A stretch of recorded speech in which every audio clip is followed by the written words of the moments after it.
So I'm here today with Dr. Sharon Williams, who's the superintendent of the Rock Island Milan School District, and welcome to the Rock Island Line. Thank you. Glad to be here. Yeah, I was really excited when you said, sure, I'll come on the podcast. Of course. I love talking about my new home, Rock Island, and our school district. I love that. I feel like sometimes figures like yourself in the community can seem unattainable or something. So I was super jazzed that you were willing to allow our community to get to know you better and hear more about what's going on in the Rock Island Milan School District. I appreciate the invitation. Always glad to talk.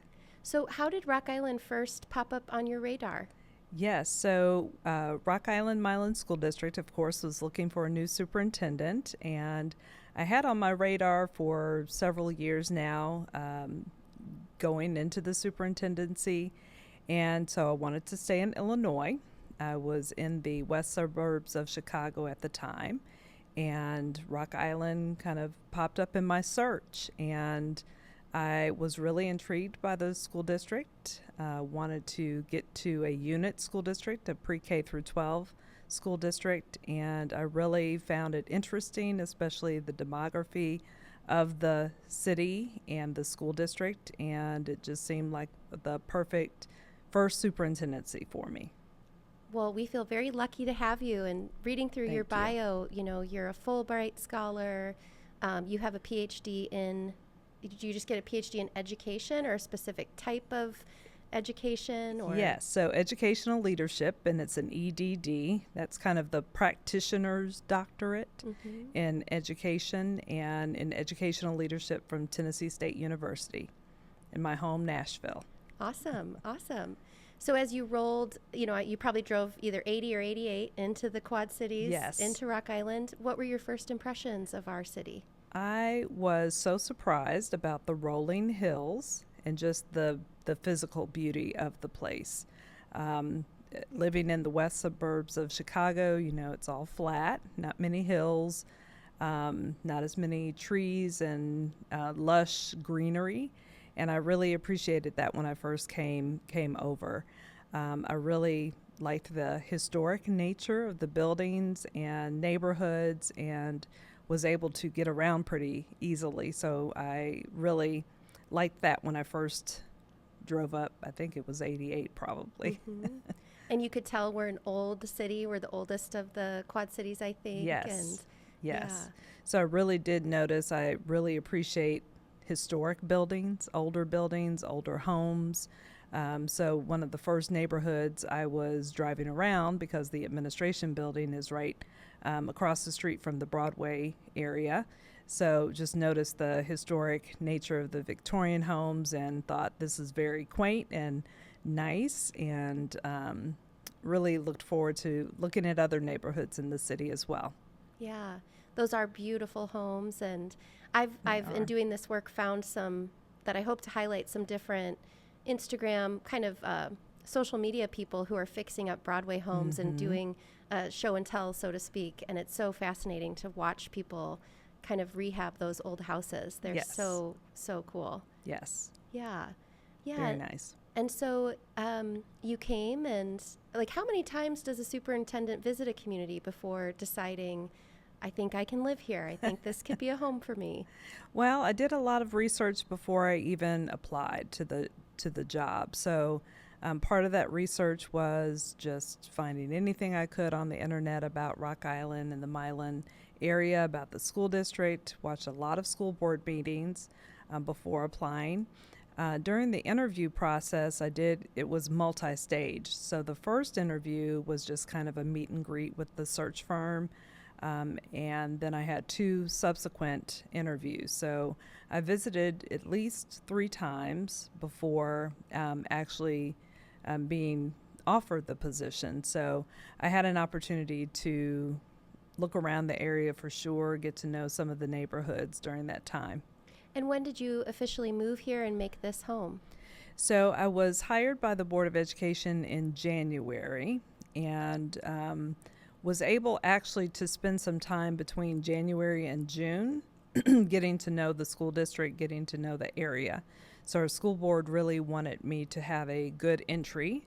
So I came back every month from January to June before I started the job, usually over a 2 or 3 day period of time, talking to people in the school district, trying to find a home in the area as well.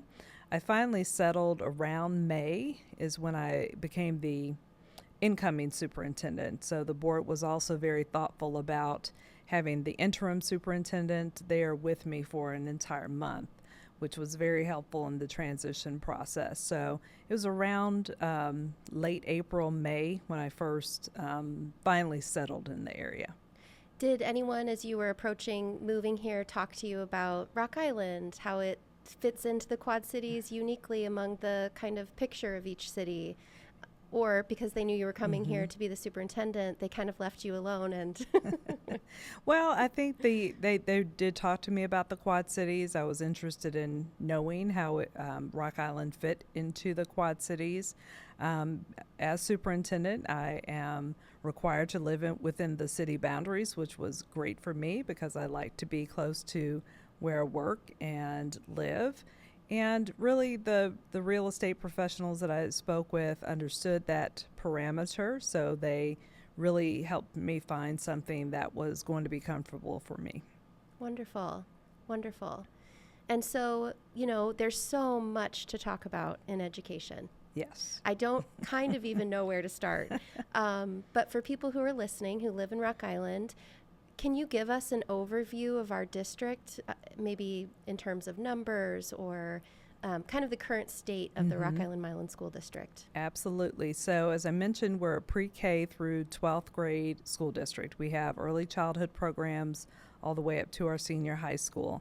Right now we've been averaging about 6,200 scholars per year.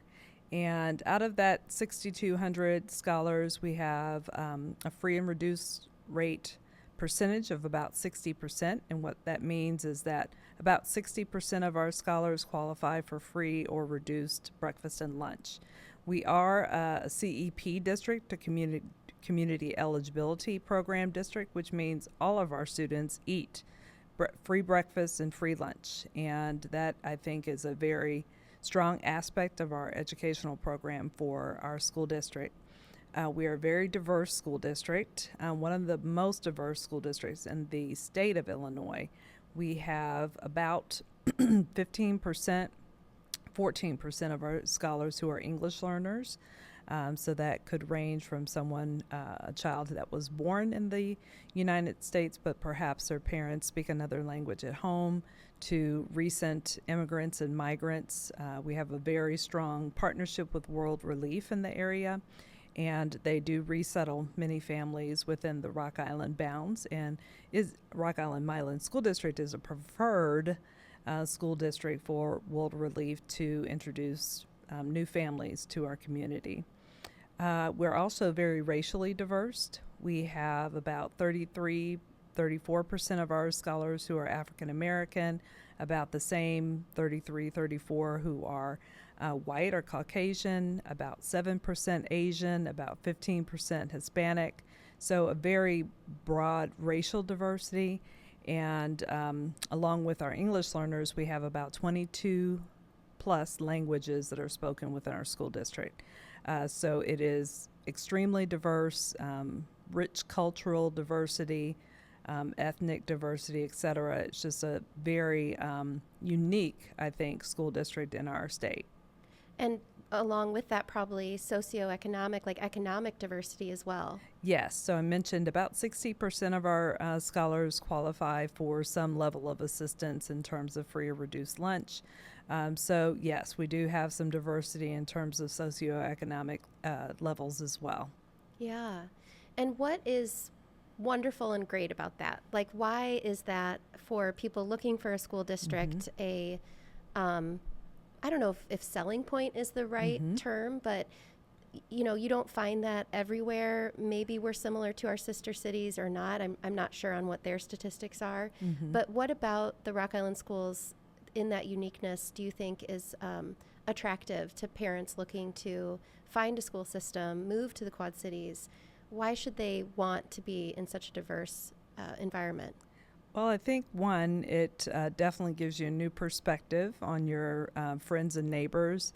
We see scholars kindergarten through, in our elementary schools, kindergarten through sixth grade, being able to really learn side by side with individuals that maybe they would never meet in their educational experience. So it's really important, I think, for our scholars to understand to be more globally minded as well.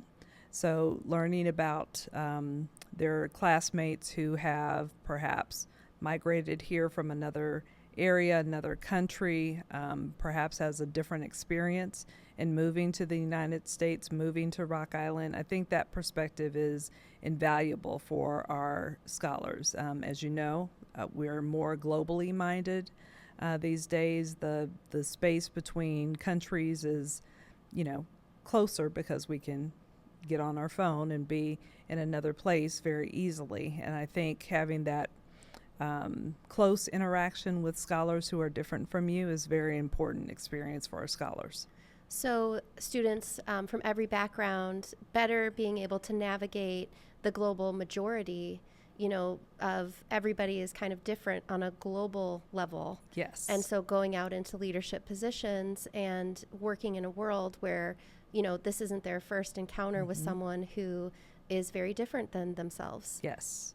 Has a different language background, has a different way of seeing the world, basically. And I think that's an invaluable skill, not something that many scholars in Illinois, in most public school systems, have. We do have a rich diversity in the Quad Cities in our school districts, and I think Rock Island is probably the most diverse of the cities in the Quad Cities. I imagine it also comes with a certain set of challenges that if you are in a more homogeneous district, you can tailor curriculum or interventions or teaching and learning to a more standard, profile. Yes. And I'm sure that also comes with challenges for educators, administrators to say, okay, how do we take all these different kiddos in front of us and needs and abilities and tailor curriculum to this. You might have a student in a class who is English second language and a student who is fluent in English. And so what are the challenges that come along with, being in a diverse district? Yes, I think it is the personalization of learning, and that's not only to do with the diversity in language. So if you think about just our English learners, they come in at all different levels. Some have been in United States schools before, others may have interrupted education altogether. So we do have scholars that come to us in the middle grades and high school who have very interrupted education. So it really is about tailoring programs to meet them where they are. We have, as I mentioned, 22 languages, so you can't possibly have the number of teachers that would have that same language background as scholars, but we do have English learner teachers who understand how to teach those who are learning English as a second language. We have classrooms that are very diverse. You may have up to 50-60% of your class who may be English learners. There are a couple of our schools who are nearing 30% of their overall scholar population who are English learners. So we've actually just partnered with an organization called We Dare to Teach, and we have 4 new Swahili-speaking teachers that have joined our teaching staff this year so that we can further support a very large population of Swahili-speaking scholars at the high school, at Rock Island High School, and also at Rock Island Academy.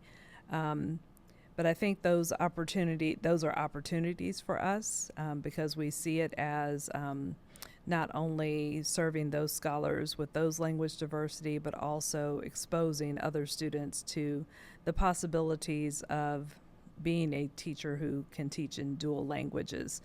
So that, I think, is a model in our area, and we're needing to expand that even more as our English learner population grows. Yeah, there is the language component. There is I guess one thing I'm curious about is just the quickly evolving nature of work in the United States. You know, we had post-industrialization with the moving out of factories in our area. A lot of those jobs disappeared. Now they're talking about even AI might replace some jobs that are more white collar jobs where you're doing accounting or you're doing financial advising. Or how do you think about this population of scholars and say, okay, what are we preparing these kids to do in the future? And how does a big school district even keep up with the rapid pace of change? Well, I recently went to a conference where a speaker who is very versed in artificial intelligence said, you know, just stop trying to keep up because you won't be able to. However, there are some things that you can do to start preparing. We, in my position, can't even imagine what our scholars are going to need in 2 years, nonetheless 5 or 10 when they leave us to go to the workforce. So we have to be nimble, and I think that working with our partners in the area is very important. We did receive a computer science equity grant from the state that's going to help us think about our pathways for scholars around computer science and fields that are more technology based.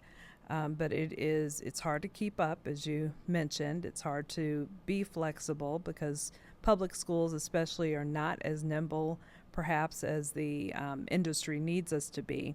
So that's definitely something that we're going to be working over time, especially with our partners at Black Hawk College and some of the area workforce development to understand better what opportunities are available for scholars when they leave us so that we can backward map and understand what they'll need in elementary, middle, and high school. I love that approach. So you're reaching out to the employers and the educators at the next level. Yes. And saying, you know, what do you see emerging as the roles you're going to need filled, as the job opportunities of the future, and then trying to work backwards to be more responsive to that, and recognizing that incorporating technology and, you know, has to be a part of that, and that, like you said, we can't even begin to imagine what are these kids' lives going to look like 10 years from now. Yes. I think COVID and the pandemic kind of made our pace a little more rapid. And we had an opportunity that I think we could have taken a step further during that time because we were reactive. So, of course, all of our scholars have a laptop, a Chromebook, some kind of device that they're using. But I think that there's so much more we could be doing with technology with or without a Chromebook per se, just to prepare them for the next level. We still do have very solid career and technical education paths at our high school. We're working with our partners around that in nursing and welding, kind of some typical career paths that are in high demand also. Including teaching, which I want to stress is a new career pathway for us. And I think it's important for us to expose our scholars to as many things as possible because as we were meeting this morning, we talked about my previous background in social work. I didn't know I was going to be a teacher and then an administrator until after my first degree. So it takes scholars time to figure out what they want to do. I think exposing them to a lot of different things also helps us help them find their path. Yeah, so kind of a broad base of hands-on learning or trying different things, learning about different areas and following where the interest takes them or following what captures their imagination or my daughter is a sophomore. She's going to be a sophomore at Rocky, and last year they had to write a paper about a challenge facing people her age. Yes. And she actually wrote about lack of motivation in school. That was her. She's a good student. She gets, you know, but her kind of solution to that and the research she was doing was around this idea that I think you already said this word, specialization, that young people need or are craving or want some sort of integration of their own interests with the learning material. Yes. And kind of being more responsive to that. And I know she really likes even some opportunities for like independent learning and how, you know, technology and AI, it's like teaching people how to think, how to ask questions, how to engage with, you know, AI hallucinates. It gives you the wrong answer and how to kind of suss out if what the technology is telling you is true, if you believe it or not, but yeah, I think there is probably so much cool stuff going on in education around that idea of exploring a lot of things, learning how to think,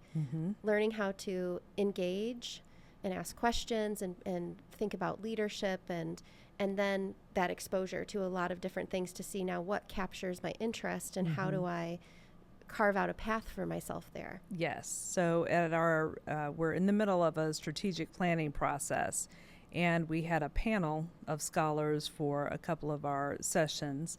And the one thing that rang out from them over and over again was personalization. I want my teacher to know me, what my interests are, what I want to do. And the classes and the teachers that they commented on most were those teachers that were really good in that area, were able to pick up on their needs and wants, the way they learned, and took that as the way to connect with them in school. So that is definitely on the mind of young people, and I think it's a good takeaway for us in our strategic planning process. This is kind of a backtracking question, but in my mind I'm just thinking like, what is the job of a superintendent? Because you know, you have the facility stuff, you have the budget stuff, you have the education piece. What is your primary, like, you know, what do you go to bed and wake up thinking about related to education in your specific role as a superintendent? It is all of that and more. So the state of Illinois and the Board of Education defines the role of a superintendent, or likens it to the CEO of the organization. So, you know, we think about teaching and learning for sure. That is our number one thing that we think about quite a bit. But we also have to manage an organization that's the third largest employer in Rock Island. And some folks don't think about that, but it is, we're the third largest employer in Rock Island. So everything that comes with running an organization that has about 1,200 or so employees is a lot of my job every day, just making sure that our budget is on track, that we are fiscally responsible in that area, that we're hiring good people to be in front of our scholars every day and to support our school system, but also the facilities. That keeps me up a lot, especially when it's poor weather, and just managing all of that. Again, likened to the CEO of an organization and everything that would come with that. Wow. So yeah, you're in HR, you're in the teaching and learning, you're in the brick and mortar facility, you're in the budgeting and financial, and all of that is kind of on your plate to be the final one accountable or responsible for all these different areas within. Wow. Yes. That does not sound fun to me. Well, it's fun most days if you think about the outcome that public education has for our community. I think that's really what I try to keep at the top of my mind, because I believe so very firmly in making sure that each of our scholars gets a quality education so that they will go out into the world, impact their local community, impact their state, impact our country, impact the world. So if I can keep that in front of my mind on those days where there may be a roof leak here or there, or something's happening that's kind of out of my control, then I can stay positive about it and move forward. Yeah.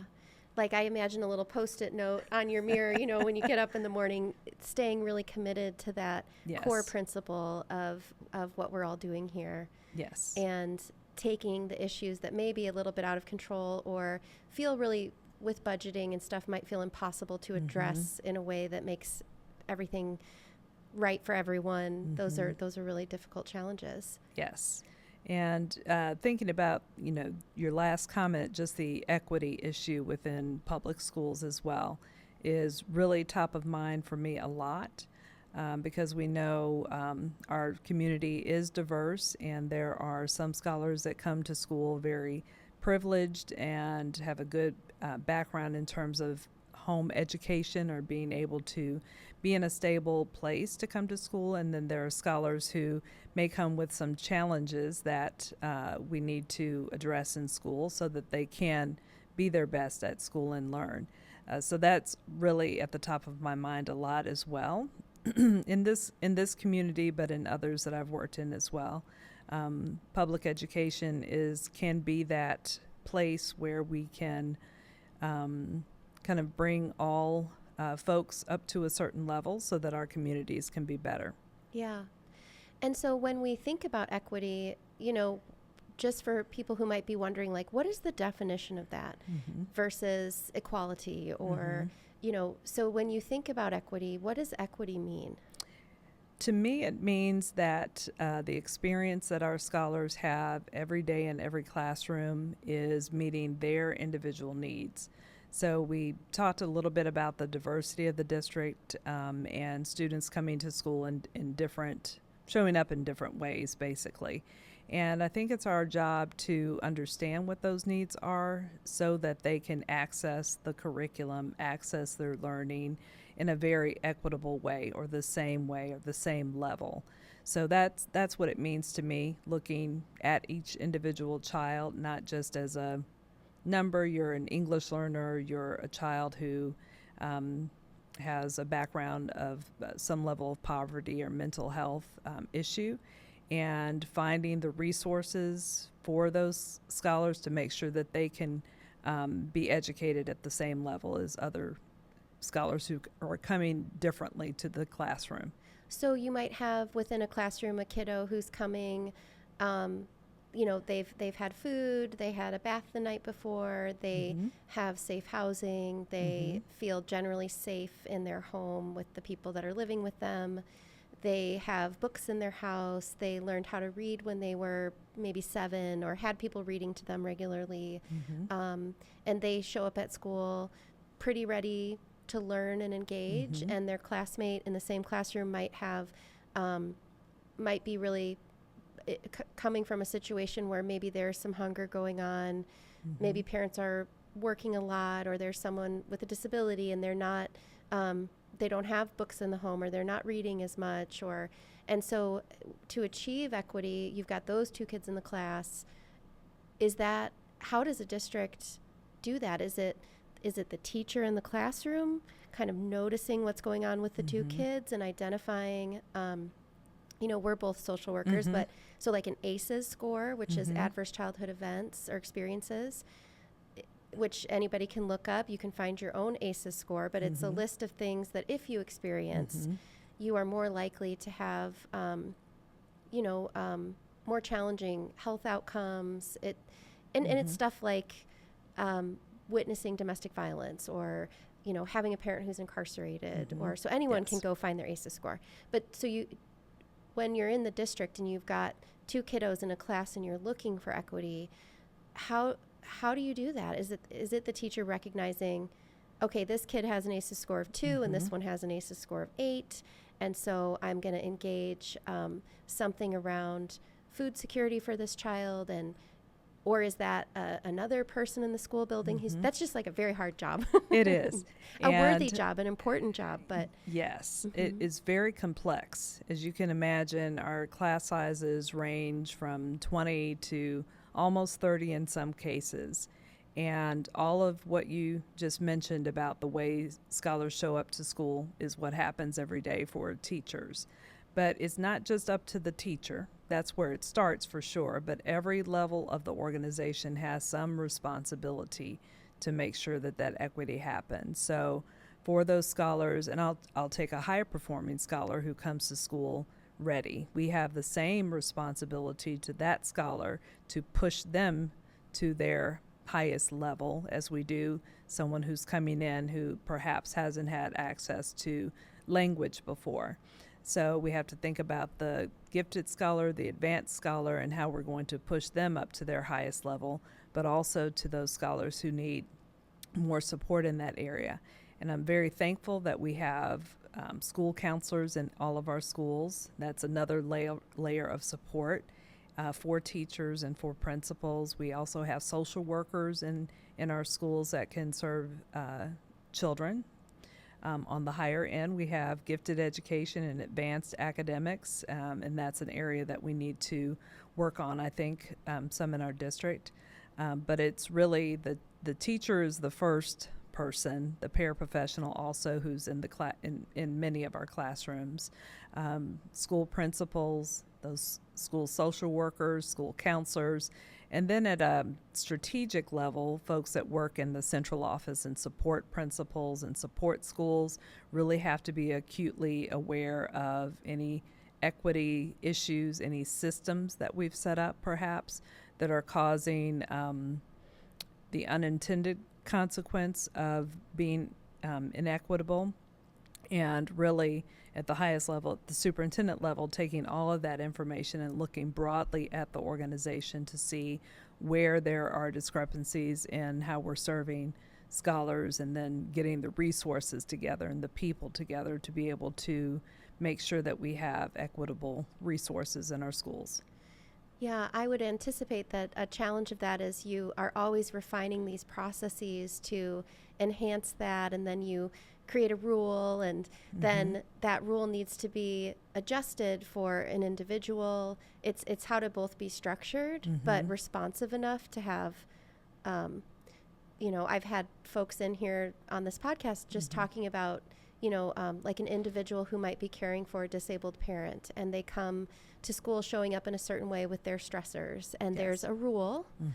There's a strict rule there, and this kid is kind of struggling to meet that rule, and walking that fine line between we're having this standard, and now we see a kid who needs grace. Yes. And I don't know. I think this would be a really hard job.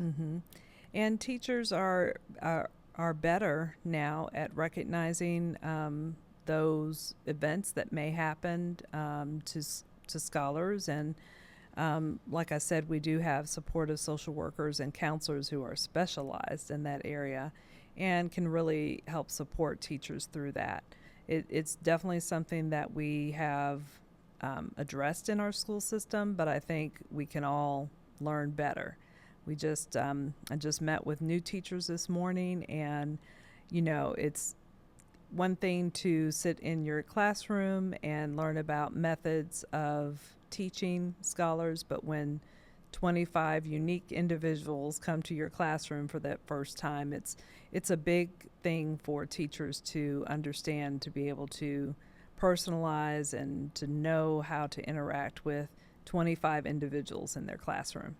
I've volunteered a couple times, and every time I volunteer, I go home so exhausted. Yes. And just in awe of teachers that you can be on all day, no time to take a little private break in your own head, like just the level of presence and kind of monitoring everything that's going on. And because there are these other challenges in our district around food security, and they're not only worrying about teaching and learning, they are also worried about, is this kid fed? Is this kid psychologically well? So that's, gosh, they deserve a raise, but there's probably no money in the budget for it. So they do, and we work with our collective bargaining partners to make sure that we have a very well compensated staff. I think that's important, and we really work to make sure that our employees are well taken care of in that area. Anything coming from outside the district, moving to this new city, bringing your education and your experience, and there must be things that you kind of have your own vision and clarity, mission about. What is it like to come into this large system and maybe want to shake things up a little bit, or chart a path that might have a different emphasis or focus. Maybe that's too personal of a question, but like, how are you doing and how has that been for you? No, I think it's, I've really taken a learning stance. That first year I wrote a learning plan instead of an entry plan because I really felt it was important for me to be more of a listener than to start putting programs in place. And that, I think that served me very well. Of course, there were lots of decisions that I had to make just because of the position I'm in, but there were other things that I was able to take time to speak with people about and get a feel for the level of comfortability in moving things around and getting people's input, getting a lot of input around where we should go academically, et cetera. And this year, in my first year, the Board of Education asked me to lead our facilities management planning process. And throughout that whole process, we tried to seek as much input as we could from everyone in the community, our scholars, our teachers, staff members, families, community members. We had a committee. And I think it's just really important to sit down with people, make sure you're hearing what is happening, what their perception of the district is, what their needs are, kind of the history. That's been very important for me to understand the history of the schools, the history of the city, to get to know that better before we do large-scale changes. The district did have some flux and void in leadership before I came, so I knew that it was important for me to get to know what was happening before large-scale changes happen. Are there a few points of, if you had to think about your wins this past year going into your second school year, things that you're really proud of or feel really positively about that have happened in the last year that are just generally going on in the district? I think I mentioned the facilities management plan that loomed large with our Board of Education and many community members. I mentioned the historic nature of our city, and many of our schools are almost at the end of their useful life. The average age of our schools is about 70-something years. And so that was a very big looming project that the Board of Education felt very strongly that we needed to accomplish last year. So I'm very proud that we were able to get input from everyone to put together a short and long-term facilities management plan. Our board supported the issuance of $55 million in bonds, which has helped us kickstart that plan. I think that is very important because the equity issue starts with our buildings and how scholars and teachers are experiencing the place that they spend upward of 8 hours a day in. And that's extremely important for us to have those health and safe learning environments for our scholars. Were there any main priorities that came out of that, specific issues, or that were kind of the top one or two on everyone's wish list, or, you know? Yeah. After we had an architect that helped us look at the physical plant of each of our buildings, so we did an assessment of that. We also looked at the usability, how are scholars and teachers using the buildings, and set a standard for that. And a lot of the feedback was around, one, just making sure we're safe, making sure we have accessibility for scholars and people with disabilities to get into our schools, but also music and art, things that really personalize, bring some life to schools, was a priority for folks. So we've started working on some of that over the summer, but planning out for the future is important to make sure that we can bring all of our schools up to the level we know they can be. Everything sounds like triage, kind of, when Yes. you're assessing any of these issues. So what do we need for safety? So maybe remediating mold or Yes. fixing something that's broken, and then moving on to like a triangle with the most important things up at the top, and but having that strategic plan, having it written down, and Yes. kind of a roadmap to follow, so that as you're considering things, you can think about, where does this fit in with our overall, what we said we wanted to do with the vision. Feels more planful for the community than than a random idea. Oh, should we do this? Yes, that's a great idea. Let's do it. But it didn't fit into that strategic plan. Yes, that plan is very important. And as I mentioned, it's a short and long term. We also conducted a demography study within that planning process so that we could understand where scholars are moving within the school district, which schools may be over or underpopulated, so that we can consider when we're implementing plans to change or improve schools, we know where the scholar population is. So that was an important part of that plan as well. But having that plan, like you mentioned, is a roadmap for us. And I think it's going to, although it's kind of a living document because things do happen and we need to triage those things, but at least we have a starting point, a good guide to start the planning process for projects long term. Yeah.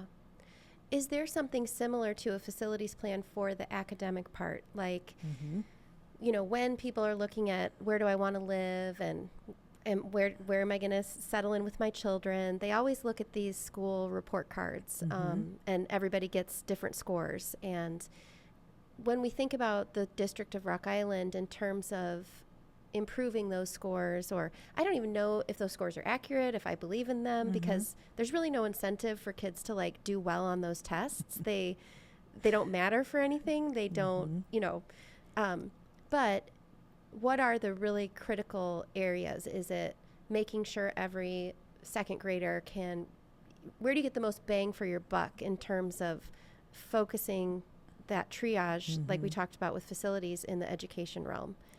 Well, I think it starts at the teacher and scholar level for sure. Our principals who are building their plan for their school, looking at all available sources of data. You mentioned the state report card, and that's, you know, sometimes the first place folks look when they're moving into a community. It was one of the first places I looked as a person looking to work in the school district.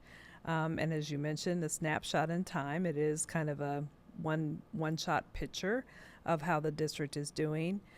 We are sunsetting our previous strategic plan, which was written in 2020, and really seeking input from our community around what matters in the four walls of the school building. So academics, culture and climate of our schools, important things like attendance and how to get families involved in schools. So the strategic plan really will be our North Star for those academic measures that we have in our school district.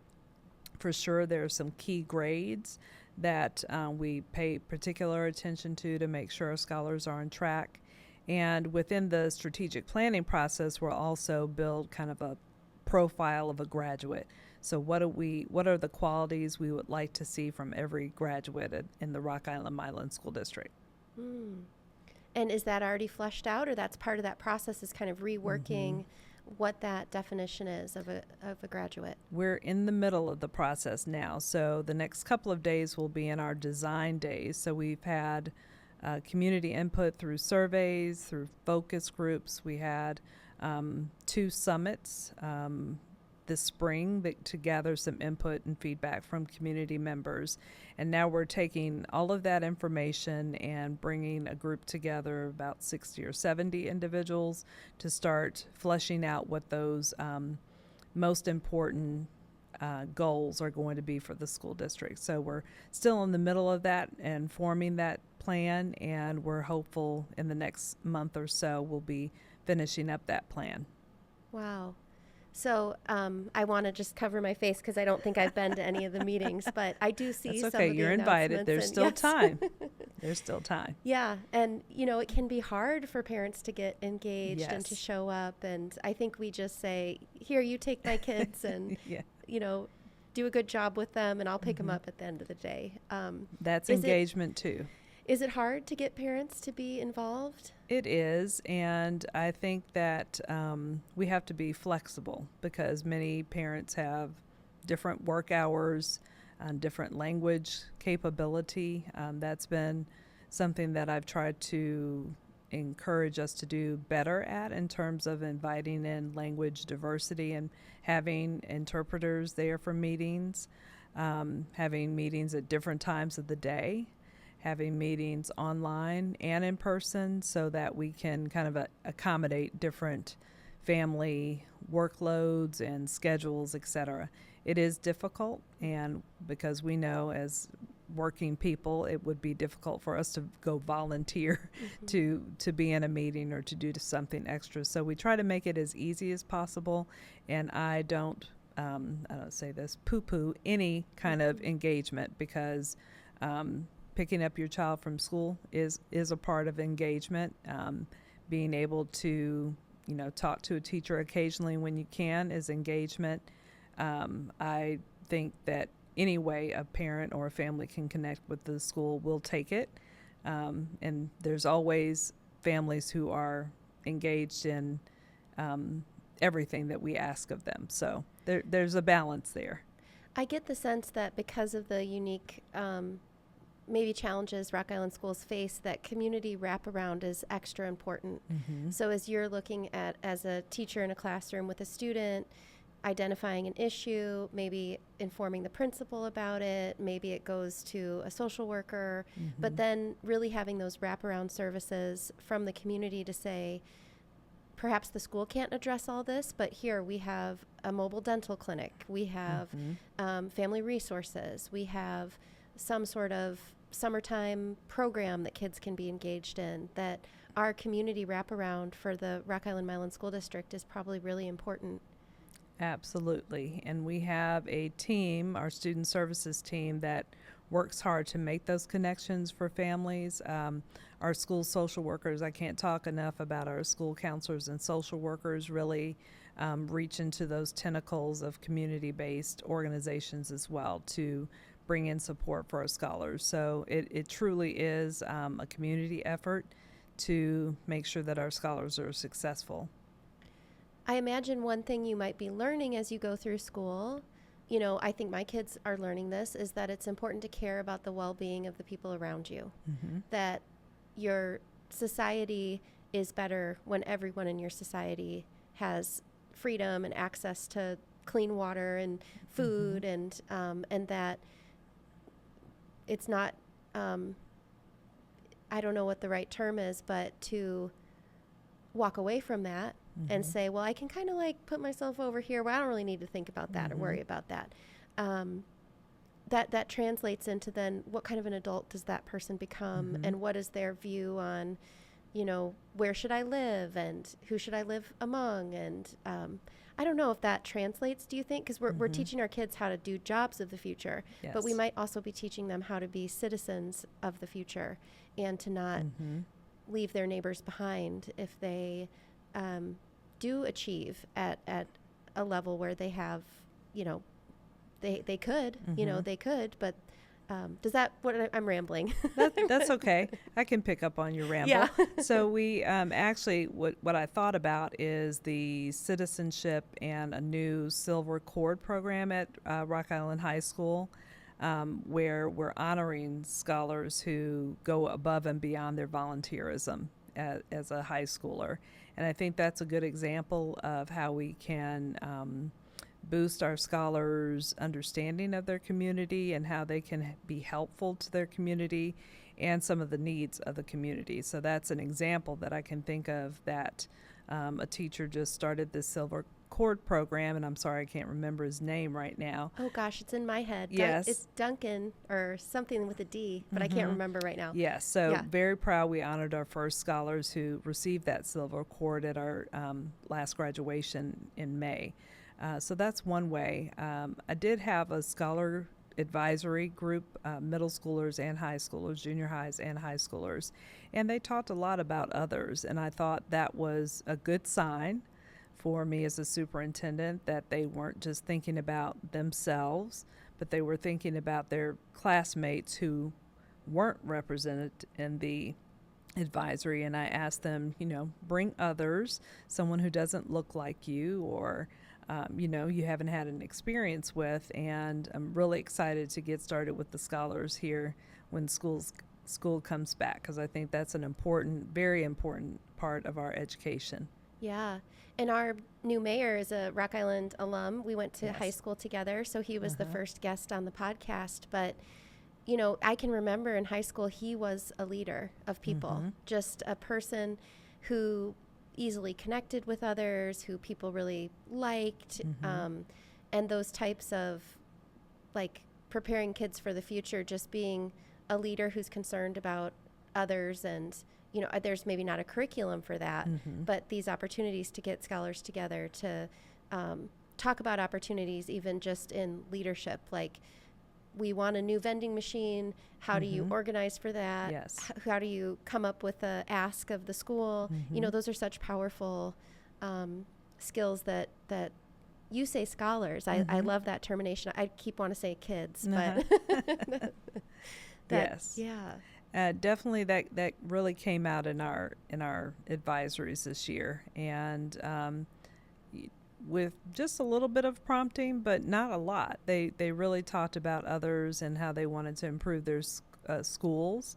And if you invite feedback from young people, that they were very willing to share. Do they do any? I think it would be so interesting to present a community issue to the school once a year and have a club. I'd volunteer, to say, okay, school, you come up almost like you're the city council or you're the leaders in the community. You do some independent research or try to come up with a solution to this community problem, whether that's around, like last night at the city council meeting, they talked about a moratorium on homeless shelters and housing places, and the city wants to do a strategic plan so they could take an issue, a really challenging issue like homelessness, and come up with ideas for how would you create policies.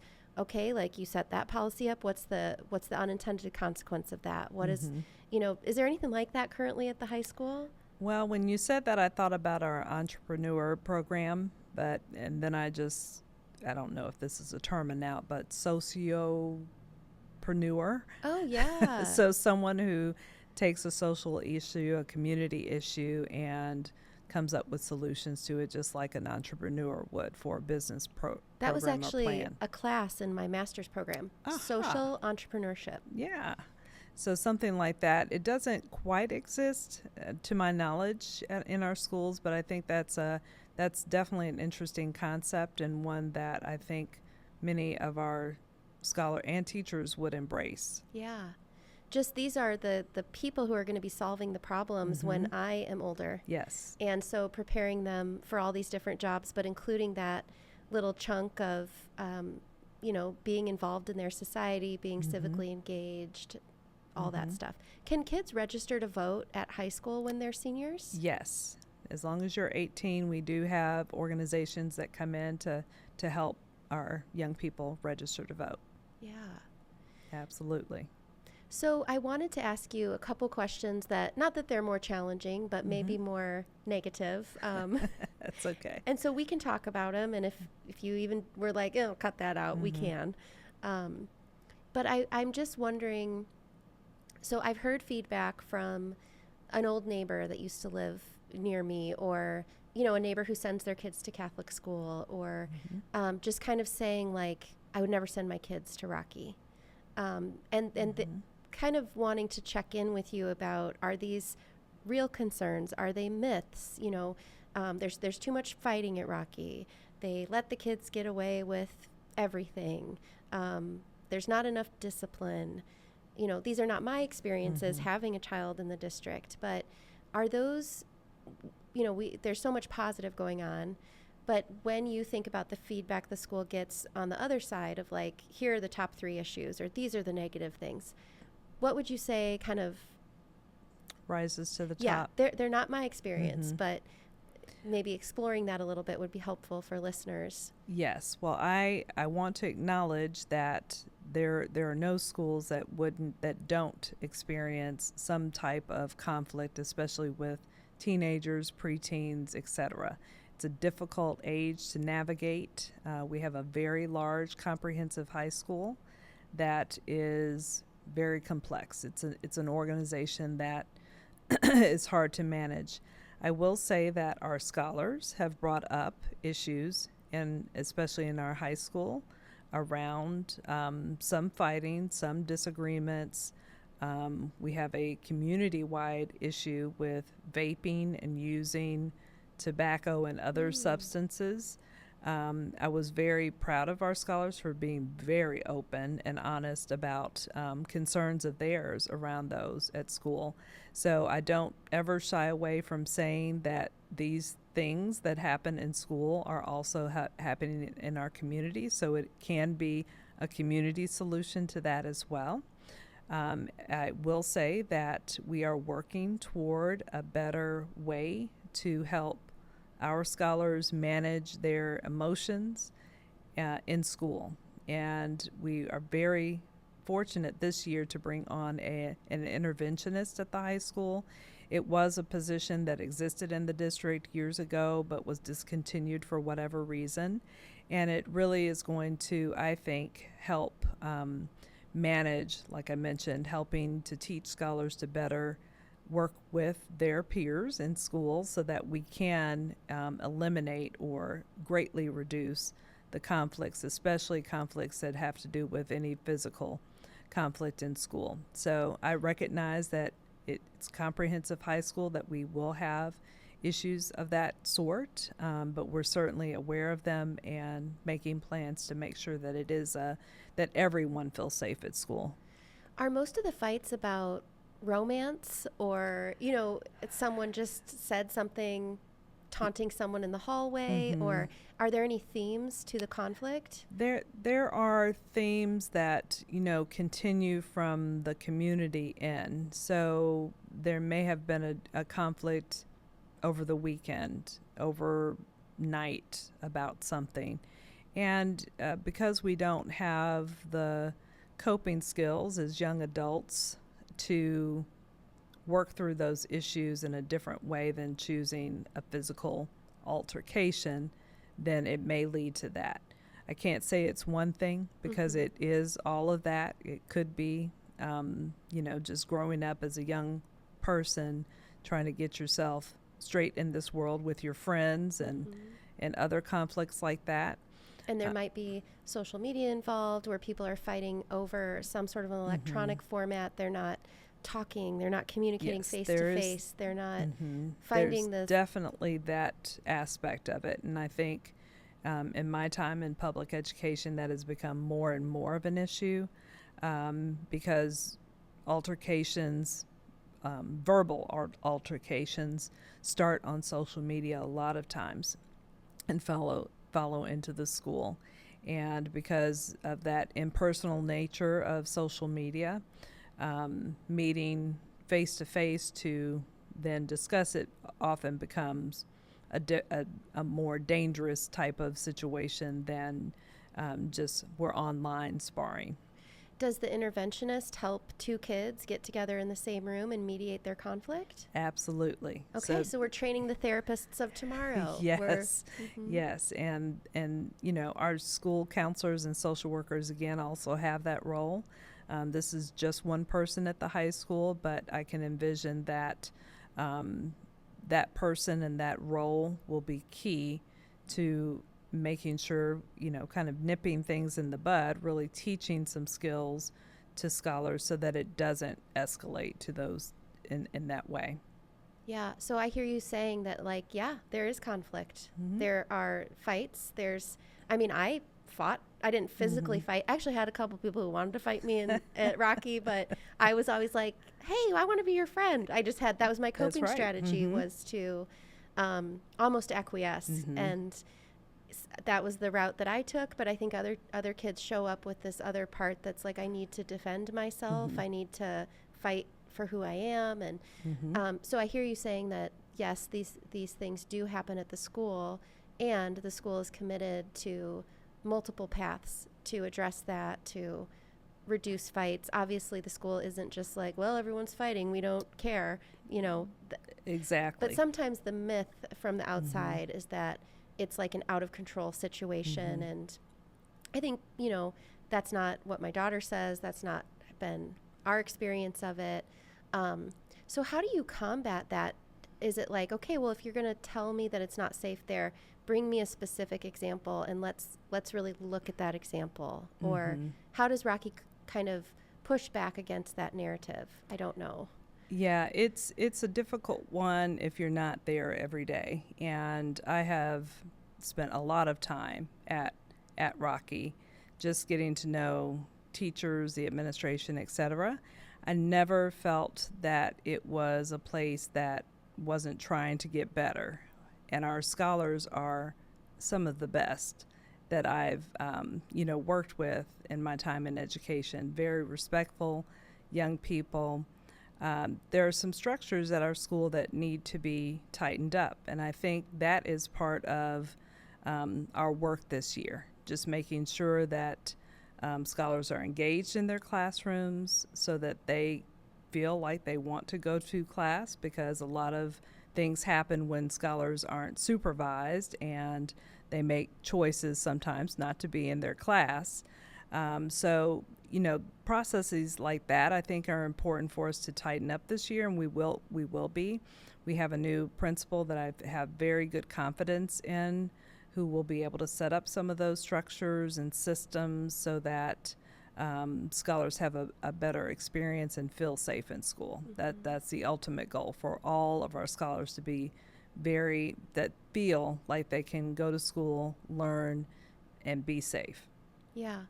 And it's almost like you need the kids that are having that conflict to be part of the steering committee to make the system better, to be almost engaged in why is this going on? What are the solutions? What are the, Yes. Because any problem is also kind of ground for development or ground for digging into to kind of create something there. Yes. And we have adults at our high school who are very attuned to scholars who might be having those kinds of days where they need to have a relationship, be able to go to someone to talk to kind of get back on track, etc. And I think that will go a long way as well, just developing those relationships one-on-one with scholars so that they can have someone in a very big place. Rocky is a very big place, about 1,700 scholars or so. So, children can get lost in that sometimes. Having somebody that you feel connects with you and cares about you, and how important that is. It's going to check on you. Absolutely. Yeah, and that probably helps with engagement, showing up, but that's a big Absolutely. task. Yes. Wow. What are your thoughts on banning phones in school?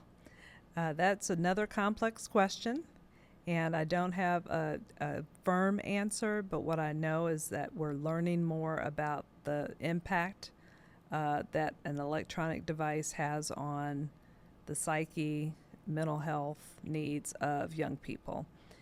We just ended a community book club on the anxious generation. I've been wanting to read it, so I just said, why don't I read it with someone else who might be interested in seeking solutions to that, and just learned a lot about how the ubiquitousness, is that a word? I think so.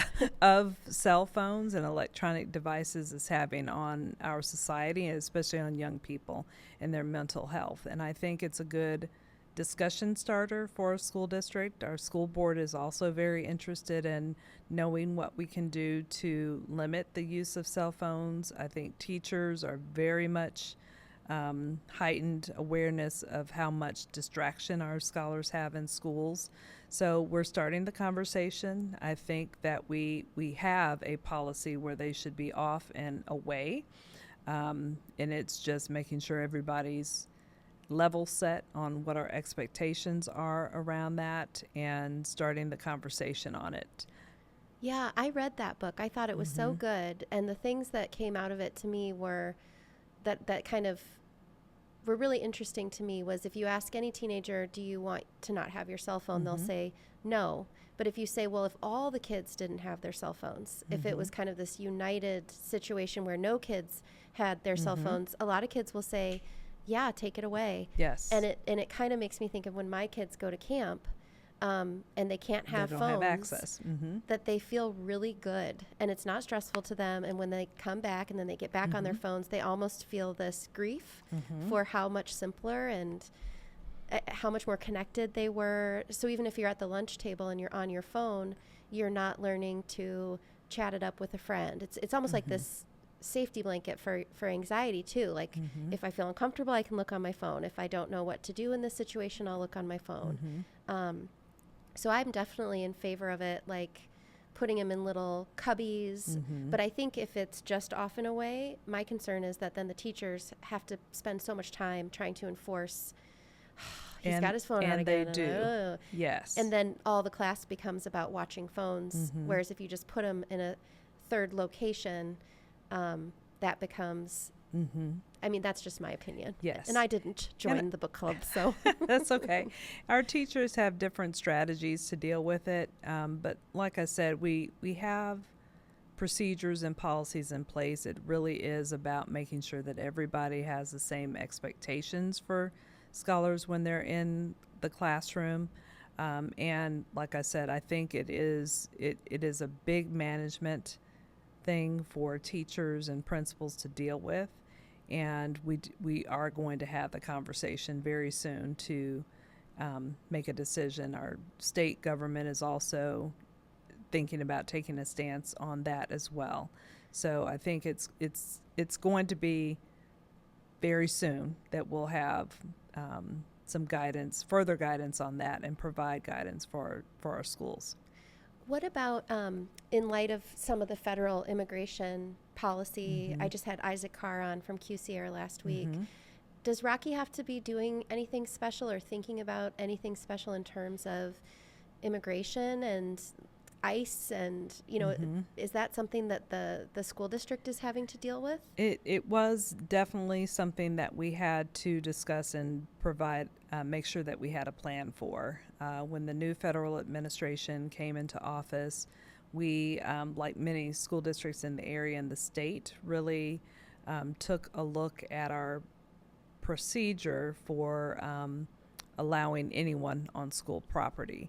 And so our school leaders, we worked with our legal team, we worked with our state partners to make sure that we had tight procedures, that our principals and front office staff knew what to do in the case that someone came to our school system to request information. And the state law is very clear about gaining information about a scholar. It's not our place to release personal information about any of our scholars to folks that don't have a very specific reason to have that information. So it was pulling those resources and policies that we already had and just bringing top of mind to the people who would be basically on the front line of working with anyone who asked for that kind of information. And we just all have a heightened awareness about it now and just very careful. So you were on it already. You've been on the issue. And has anyone come to the school? Have you had any issues with anything like that? We have not had any issues, thankfully. And we're hoping that that will be the case in the new school year. But like with any new beginning, we always re-up our understanding of what our role is in all of this. And we just stay very hyper alert. Yeah. As parents who are listening or people in the community, you know, because one of the biggest attractions for a community, for economic development, for increasing our population is the school district. So you're kind of in charge of the best kind of advertising we have to bring people to our community, but you can't do that job by yourself. And the teachers and the school professionals, they cannot do that job by themselves. What would you say are some of the most important things that parents, grandparents, you know, community people can do to support the school in being successful?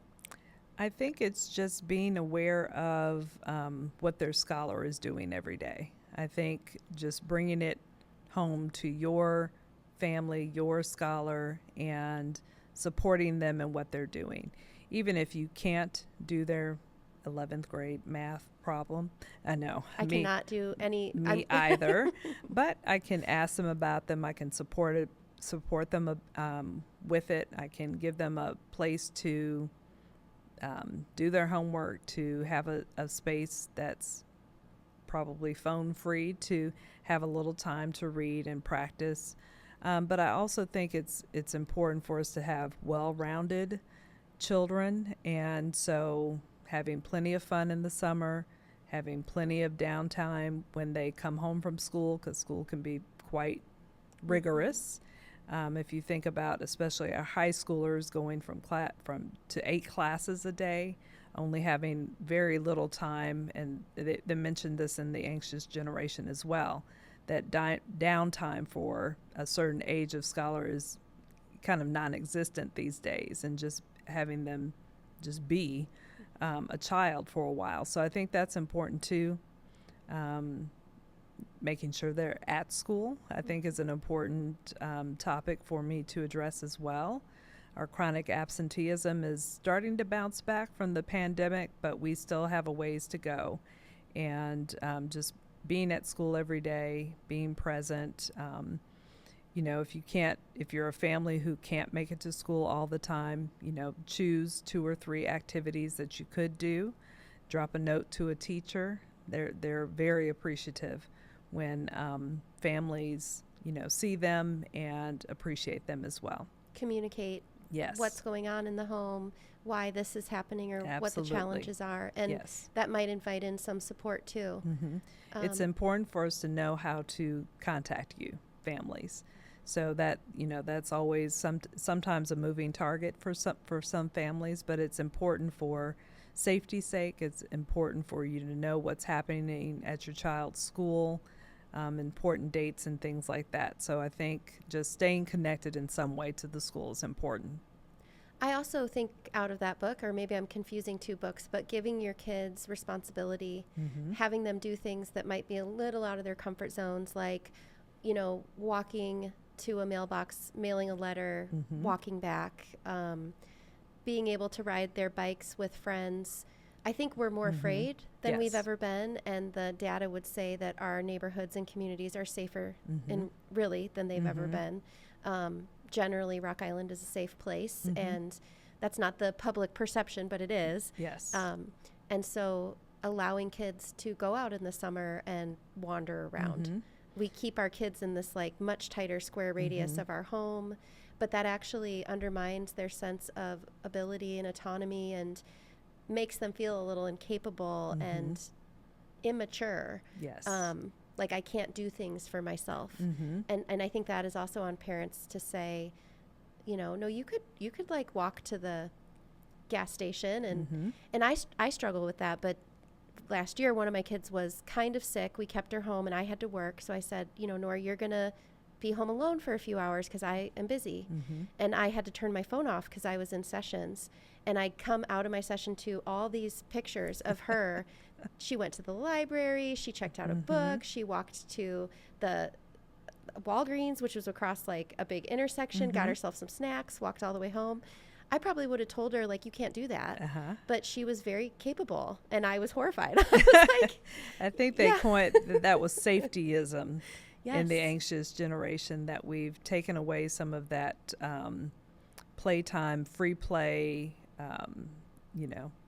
from children, and that's holding them back from that decision making and kind of natural consequences that happen when you're when you're in that mode. And Even the conflict resolution, you're in a Absolutely. court and you're playing a game and you have to work out, the rules of the game. And as parents, we probably get too involved.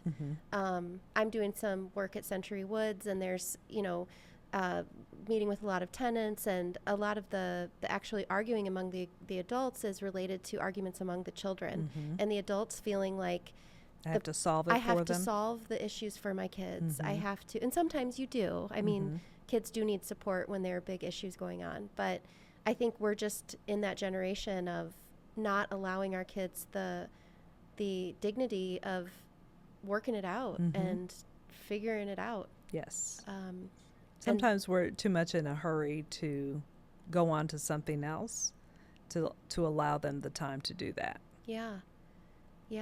And that these conflicts, given the tools and a space with an interventionist or maybe these kids are capable of coming up with some solutions and forging some paths forward. And yeah, so I love the book club. What are you going to do it again?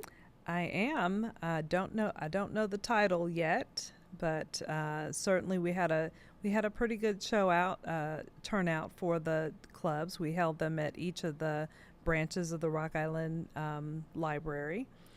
We also had a teacher who was thinking about the same thing at the same time, so I just partnered with her, and we held three meetings over the summer to talk about the book.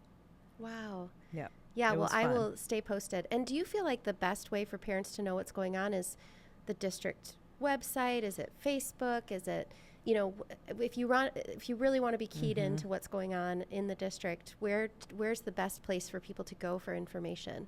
Right now, I would say the website, and we do have an app that you can subscribe to on the website. Is that Remind? It is not Remind. That is our two-way communication system.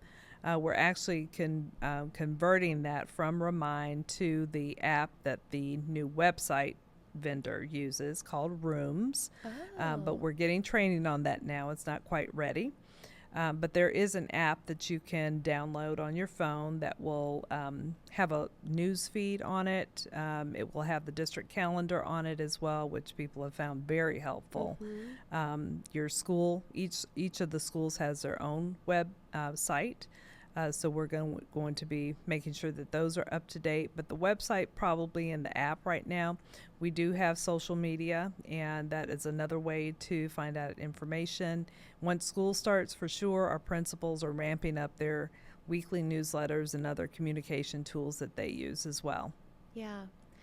Well, is there anything else you want to tell us or you think is important to highlight about your role in the community or Well, I'm just happy to be here. I'm settling in after a year, so I've kind of gotten the rhythm of the climate and the events that go on in Rock Island. Very excited about the future for our schools. As I mentioned, we have the strategic planning process going on right now, and I think that is really going to be a catalyst for our schools. It can really get everybody in the community on one page about where we're going. And just excited to get school started here next week. Yep, we go back Tuesday. Yes. Yeah, were you on year-round before? I have been in a modified year-round in another school district, but this is the first time I've been in a full year. Yeah, I love it. I actually really like it. I think it provides these little breaks, but the summer isn't so long. For working parents, I think it makes it much more manageable than the really long summer. Yes. So I'm really grateful to be in a year-round situation. Yeah, the breaks are nice. I've enjoyed them personally. It does help with kind of breaking up the school year, and we get tired, and those breaks really give teachers and scholars and families a chance to breathe and then come back refreshed. Absolutely. Yep. Well, my husband and I, in large part, live in Rock Island because of our experiences at Rock Island High School, and the Rock Island School District has been a really awesome place for our 4 kids, and so we're big supporters of the Rock Island schools. That's and great to hear. Just wanting more people to kind of understand and know that the quality of a school and of an education and how kind of rich that can be is hard to capture on a school report card. Yes. I'd say come visit us. Yes. This is your open invitation to come visit a Rock Island Milan school. Our principals will welcome you, and I think that you will be very pleased with the educational outcome that can happen in our schools. Yeah. And I do have kids that are, I guess you'd say they're high achieving, or they get on the tests and stuff, they do pretty well. And I think the school does do a good job of challenging them and finding opportunities to challenge them and kind of, but I also think they get real opportunities to be leaders. And, I can think of my one who's going into 3rd grade last year in her school. She was buddied up with some friends and often in a role of helping them, which deepened her learning, but also gave her a lot of feelings of self-worth and of being a part of something. And not only was she there doing her stuff and learning, but she was also kind of engaged with her peers in ways that like deepened those relationships. And so I just encourage people to think about all areas of education, and as an adult, like what makes you happy, what gives your life purpose and meaning. And often it's not just a job that you have or a paycheck that you get. It's community, it's connection, you know, it's being a part of something bigger than yourself. And I think the Rock Island schools offer young people that opportunity. Yes, I appreciate hearing that from a family who values education in Rock Island, Milan. I really do. And I hear that a lot. I hear that a lot from people. You know, we do have our challenges, and I'm ready. I will never shy away from those. But I also hear very positive things from our families, and they really appreciate our teachers and staff for the work they do every day. Yeah. Well, it's so fun to meet you and get to talk to you a little bit, and I look forward to where the district is going. And, you know, there's a lot of people cheering you on, and we should all get more involved. Well, thank you. Absolutely, absolutely. I appreciate the time today. Yeah, thank you so much. You're welcome. Thank you. Okay, we did it. Yay. Yay. Well.